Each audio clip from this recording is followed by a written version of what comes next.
E eu vou aproveitar que você citou o Missão.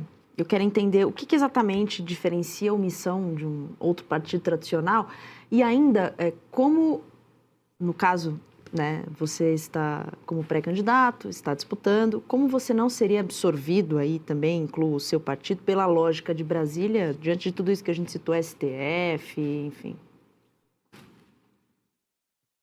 É a realidade como ela é isso, né? Não, assim, basicamente. Esse é o projeto da minha vida.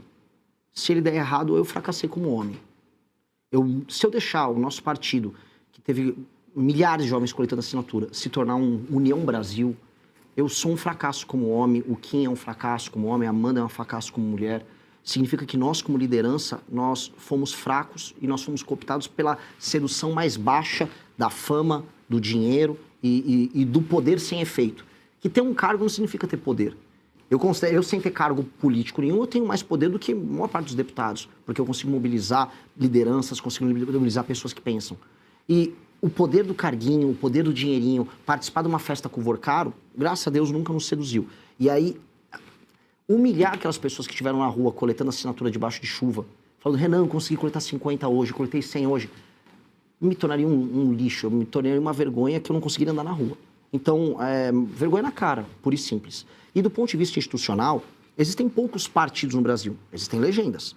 Eu falar que o PSD do Kassab, que em alguns lugares é à direita, em outros lugares é à esquerda, e nos outros, na maior parte dos lugares não é nada, aqui não é um partido, é uma legenda que ocupa uma função cartorial de permitir que pessoas concorram em eleições. Partido que tem programa, nós, Partido Missão, PT tem programa, o PSOL tem programa, eu poderia citar aqueles nanicos, o PSTU, que é trotskista, etc., mas meio que não conta. Talvez o Novo tenha um programa, ou construa um programa, está na hora de construir, e os demais são legendas. Eu não consigo ver outros que têm um programa. Claro, um dia havia os verdes, né? O Partido Verde se propunha a ser uma coisa que na Europa tinha, que era o partido... Mas hoje é só uma linha auxiliar do PT mesmo. Então, na prática, assim, ao ter um programa e ao topar perder pelo seu programa. Porque assim, a gente tem que entender como é que é a cabeça do nosso adversário direto, que é o petismo. O petismo topa perder pelas suas teses. O petismo, raramente você vai ver ele abandonar suas teses centrais só para vencer uma eleição. Mas vale lembrar que o Randolph foi já líder dos caras pintadas na era Collor. Né? Foi o... Lindbergh. O Lindbergh. Mas ele não é o fundador do PT, né? Sim, mas os tempos...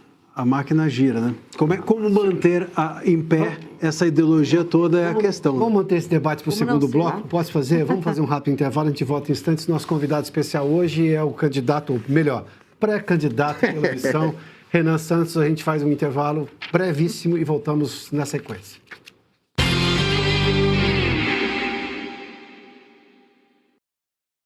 A Revista Oeste está online para você ler a qualquer hora. Confira os destaques da nova edição, O Derrotado.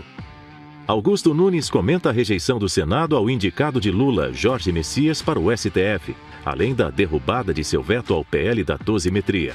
Lula e o PT nunca estiveram tão enfraquecidos.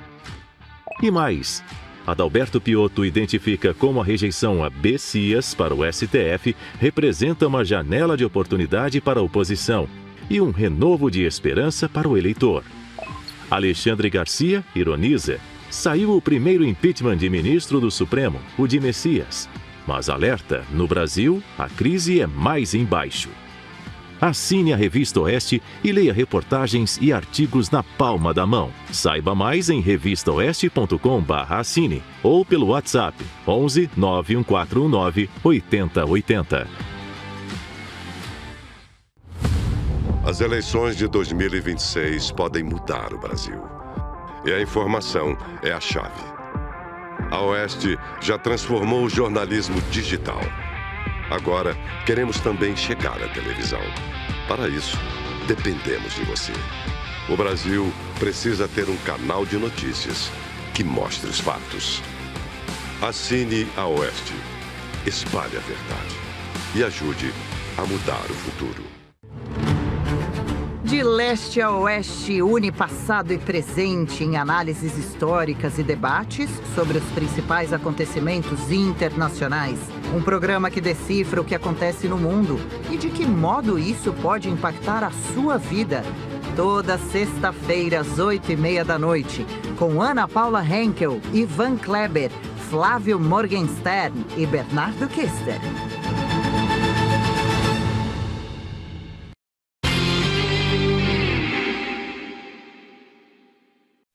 Já de volta com a Arena Oeste desta quinta-feira, o pré-candidato à presidência pelo Partido Missão, Renan Santos, é nosso convidado especial. Eu preciso lembrar a todos que nós temos também a pergunta da audiência. Então, você que está acompanhando o programa pode enviar a pergunta. No final do programa, nós vamos sim trazê-la aqui verdadeiramente e endereçá-la ao candidato, ao pré-candidato, nosso convidado especial de hoje, Renan Santos. Renan, antes de eu começar esse segundo bloco, me diga lá. Eu perguntei antes se você se imaginava uma terceira via, você já nos respondeu, mas nós temos 2 modelos de governo, com resultados econômicos, sobretudo, muito diferentes. O governo Lula e o governo Bolsonaro. Como é que você definiria cada um deles do ponto de vista prático? Eu não acho que foram 2 governos com resultados econômicos muito diferentes, não. Eu acho que Guedes e a Fernanda Haddad são iguais? Não vou ficar trabalhando com marcas, vou trabalhar assim. São 2 governos que não aplicaram... Não, mas não as marcas, os resultados. Os resultados. O crescimento econômico dos 2 não foi muito diferente. Na verdade, se eu for falar só em números nominais, o governo cresceu mais aqui. Ele não teve uma crise, ele pegou agora um efeito pós-pandemia superior, que ajuda todos os países que saíram da pandemia. Dito isso, não é que a gente saiu de um baita de um governo com o Paulo Guedes com grandes reformas. O Paulo Guedes pegou uma reforma da Previdência que já estava sendo gestada no governo anterior, tocou no começo do mandato do Bolsonaro, com o Congresso ajudando. Depois ele não tinha ideia de uma reforma tributária, chegou a balbuciar uma reforma administrativa, e ficou mais ou menos por isso mesmo.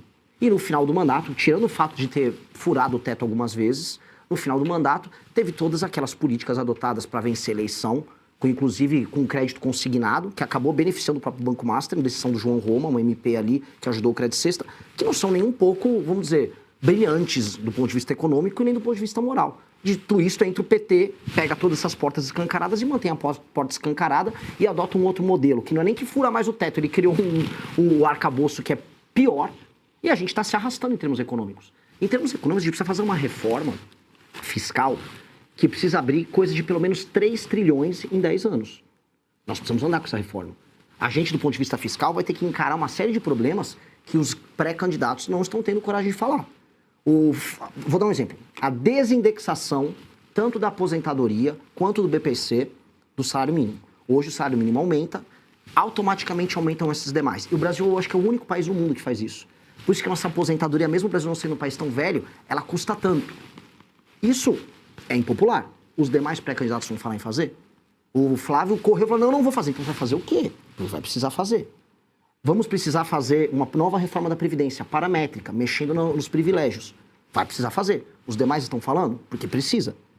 A gente vai estar falando agora, por exemplo, em cortes de privilégios? Sim, mas e mexer, por exemplo, em renúncias fiscais de quase todos os setores possíveis? Estão falando em fazer? Vai precisar mexer, incluindo Zona Franca de Manaus. Direita e esquerda vão lá fazer campanha no Amazonas. Eles estão falando que vai precisar mexer na Zona Franca de Manaus, que custa dezenas de bilhões todos os anos por orçamento brasileiro?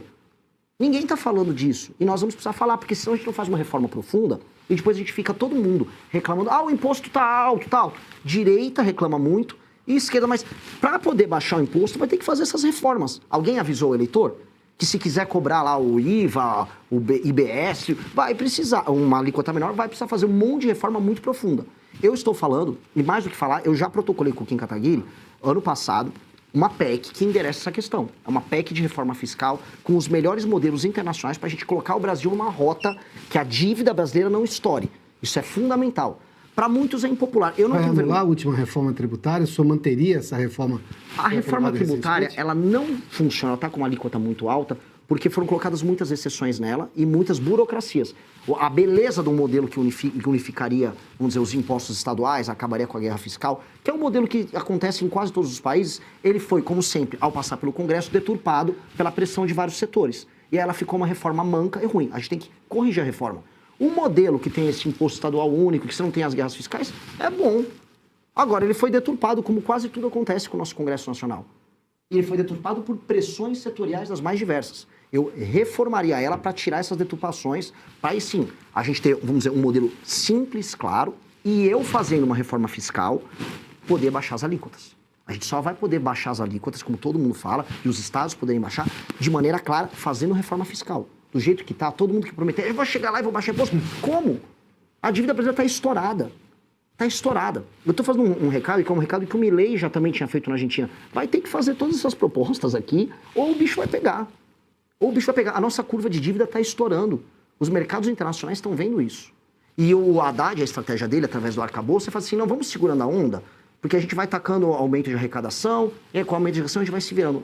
Uma hora não vai ter como se virar. E, na verdade, essa hora está chegando já, já. E como não há responsabilidade da parte dos maiores candidatos, estou colocando aqui hoje quem está liderando, o Lula e o Flávio, em tratar do tema, os dois não falam do assunto, eu vou falar, porque alguém precisa falar. Vai precisar reformar todas essas coisas, e já já um dos dois pode querer meter um estelionato eleitoral, que é ir para uma eleição e não falar sobre isso. O eleitor está sabendo que vai precisar fazer todas essas medidas? Eu estou avisando o eleitor, vai precisar. A beleza disso é, se fizer uma reforma dessas, a curva de juros no Brasil começa a baixar, a expectativa sobre redução de impostos começa a surgir, e aí você começa a ter um Estado minimamente funcional que não é inimigo do empreendedor. Isso mais uma agenda de competitividade, que também deveria ter passado no governo anterior, esse aqui eu nem conto, porque eles estão falando agora em eles querem diminuir a capacidade produtiva nossa na marra, que é tirar o pouco que resta de indústria do Brasil do circuito internacional das cadeias globais de produção. É o que o PT está querendo fazer. Está se referindo ao fim da escala 6 por 1. É uma picaretagem. O fim da escala 6 por 1 é uma picaretagem. E até eu tropecei aqui. Eu fico com raiva disso. Porque gente que nunca trabalhou com contratação de ninguém tá... Não, porque na Inglaterra dá para fazer 4 por 3. Que Inglaterra? A gente está concorrendo com o Vietnã. Os caras não têm a menor ideia do que eles estão falando. Estão pegando um projeto que era da Erika Hilton para ficar fazendo populismo eleitoral. E o que me desespera, cadê a direita? Ela disse que não estudou o assunto? Ela confessou que não estudou o assunto? Ela estava no cabeleireiro, lá com o maquiador dela. É real. Ela não sabe nada do tema, só pegou porque o tema estava popular no Rio de Janeiro, com um outro cara do PSOL. Falou, tem um tema aqui para me aproximar do trabalhador. E aí eles estão fazendo uma chantagem emocional com o trabalhador, sem falar o que vai acontecer. Que vai ser todo mundo vai para informalidade, ou vão perder emprego. E quem depende de formalização, vou dar exemplo, indústria. Eu trabalhei um pouco no setor de sistemistas, conheço sistemistas automotivos. Sistemista automotivo faz peças no Brasil, para fábricas que estão no Brasil, mas para fábricas que estão no mundo inteiro. Se você perder a competitividade do sistemista, eles perdem os contratos com Espanha, Estados Unidos, China na hora. Sai das cadeias de distribuição. Sai, e é o que vai acontecer. E eles estão prevendo o que vai acontecer. Cadê a direita? Hello, olha aqui o relógio, ninguém está falando nada. Tá? É o custo eleitoral. É óbvio, mas a gente tem que correr o custo eleitoral. Senão nós viramos cínicos. Apenas cínicos nesse jogo. Isso é um tema que precisa ser discutido. E o PT tá botando o jogo. Então a gente está indo num caminho muito contrário. O erro central é, o Brasil, toda vez que quer falar de política pública na área de economia, ele quer ficar se comparando com o primeiro mundo. Não, porque na Suécia, não, porque olha lá na Inglaterra. Que Inglaterra? A gente está tomando pau do Vietnã. Botsuana passou a renda per capita do Brasil. Produtividade. A gente está tomando pau do México. A Índia está dando um pau na gente. A Índia, inclusive, ultrapassou a gente em saneamento baixo. Tomando pau da Índia em todas as áreas. E a gente quer se comparar com a Inglaterra. Quem cuidaria da economia no seu governo? Definitivamente eu não vou chamar nenhum pistolão do mercado financeiro. Não tem que ser pistolão do mercado financeiro. Até porque o mercado financeiro, vamos lembrar que boa parte dele estava vendendo um Banco Master aí nos últimos 2 anos. Não confio na grande previsibilidade do mercado financeiro. Estaria gente, do ponto de vista, vamos dizer, de uma agenda para o mercado, gente firme? Sim. Estou tendo conversas interessantes, sim. Mas eu quero gente inteligente para entender, o papel da economia com a soberania. 2, o papel da reforma fiscal para abrir espaço de investimento para tudo que a gente precisa fazer no Brasil. E aí eu poder discutir com vocês desfavelização, que para mim é um tema central para a gente tornar o Brasil um país sério. Não só de desfavelização física, mas de desfavelização mental. O Brasil que é um país que está se favelizando mentalmente. E o uso da tecnologia de ponta no momento em que o mundo vai entrar todo na inteligência artificial. Então, se eu não trouxer alguém que entenda muito de tecnologia, que entenda muito de IA, de terras raras e de reforma fiscal, e que seja íntegro, eu vou estar enganando a galera. Falar só, vou pegar um pistolão que está aí em uma dessas empresas de mercado financeiro. Não vou fazer. Não vou fazer. Quem vendeu o Banco Master, falou que o título do Banco Master era bom, não põe o pé no meu Ministério da Fazenda, ponto. Porque isso foi meter o estelionato nos clientes. E ficaram, desculpa, não sei se eu estou me exaltando, mas tem que falar. Ficaram lá, clientes, ganhar o Tarcísio, apoiava o Tarcísio, aí não foi. Não, agora é o Ratinho, não foi. Fiquem tranquilos, vem o Leite, não foi. Agora era o Zema ou o Caiado. Qual é? Então, cada hora atrás de um candidato, não consegue se decidir?